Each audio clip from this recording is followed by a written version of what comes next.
చేసుకుందాము. దానికి కావాల్సిన ఇంగ్రీడియంట్స్ చూద్దామా. చట్నీ కావాల్సినది ఒక కట్ట గోంగూర చుంచి కడిగి పెట్టుకోవాలి, ఒక 4 పచ్చిమిర్చి కట్ చేసి పెట్టుకోవాలి, ఒక 15 వరకు ఎండుమిర్చి, ఒక 4 స్పూన్లు పల్లీలు, ఒక 5-6 వెల్లుల్లి, ఒక స్పూను జీలకర్ర, ఒక స్పూను ధనియాలు, ఒక 1 స్పూను ఉప్పు, ఒక ఆనియన్ కట్ చేసి ఉంచుకుందాం. ఇప్పుడు దీన్ని ఫ్రై చేసుకుందాం. ఇప్పుడు స్టవ్ పైన ప్యాన్ పెట్టుకొని ఆయిల్ వేసుకుందాము. నేనైతే పల్లి నూనె వాడుతున్నా. ఒక 2 స్పూన్ల వరకు వేసుకుందాం. ఇప్పుడు పల్లీలు వేసుకుందాము. తర్వాత అవి కొంచెం ఫ్రై అయినాక ఎండుమిర్చి వేద్దాం.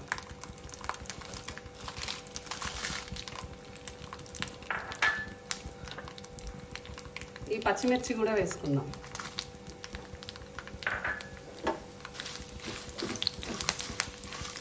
కొంచెం బ్రౌన్ కలర్ రావాలి పల్లీలు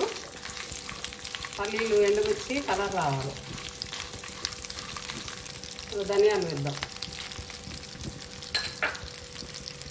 జీలకర్ర,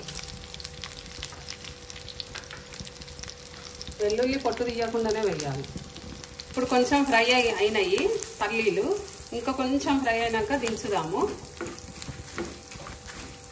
ఇప్పుడు వీటిని ఆఫ్ చేసుకుందాం. స్టవ్ ఆఫ్ చేసుకొని గోంగూర గోలిస్తాం. అదే ఆయిల్లో ఇప్పుడు గోంగూర ఫ్రై చేసుకుందాం.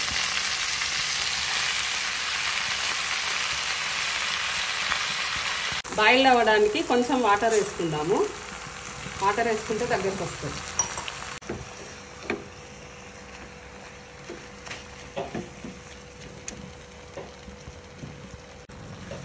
చూడండి, ఇలా ఇంకా బాయిల్డ్ కావాలి కొంచెము. తర్వాత ఆఫ్ చేద్దాం. ఇప్పుడు ఇది ఉడికింది. ఇప్పుడు స్టవ్ ఆఫ్ చేసుకొని చల్లారినాక మిక్సీ పడదాం. మిక్సీలో వేసుకుందాము,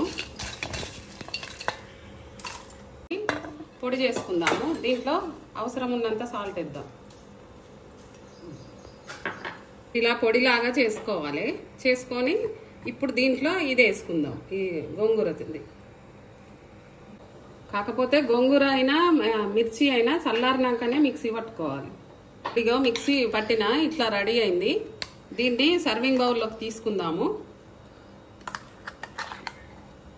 ఇది చపాతీ పైకి, రైస్లోకి, పూరీకైనా బాగుంటుంది. దీంట్లో ఇప్పుడు ఆనియన్ కలుపుకుందాము. కొందరు పోపు వేసుకుంటారు కానీ మేమైతే ఇయ్యము, ఇలానే తింటాము. అవసరం అనుకున్న వాళ్ళు పోపు వేసుకోవచ్చు.